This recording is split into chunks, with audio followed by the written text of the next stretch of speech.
কে যেন একবার পথিককে বলেছিল, সমুদ্র দুঃখ জমা নেয়। পথিকেরও ইচ্ছে হলো তার আজন্ম জমিয়ে রাখা খুব সাধারণ কষ্টগুলো সমুদ্রের কাছে জমা দিতে। পথিক গিয়েও ছিল সমুদ্রের কাছে। দিগন্ত বিস্তৃত অগাধ নীল জলরাশির সামনে দাঁড়িয়ে পথিকের মনে হলো, সত্যিই তো সহস্র বছরে জমানো কষ্টে সমুদ্রের রূপ নীলাম্বর। আর কে না জানে বেদনার রং নীল হয়।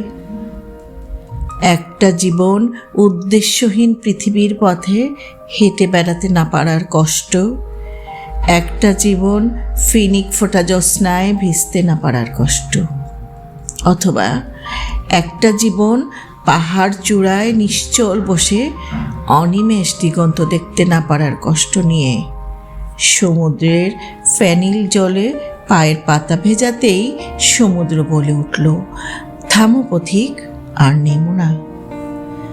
এই অপার্থিব কষ্টগুলো জমা রাখার মতো এত জায়গা তো আমার বুকে নেই। পথিকের কোনো ভাবান্তর হয় না, যেন এমনটাই হওয়ার কথা ছিল। খুব সাধারণ জমানো কষ্টের সাথে আরও এক সমুদ্র কষ্ট নিয়ে পথিক আবারও হেঁটে চলে পৃথিবীর পথে।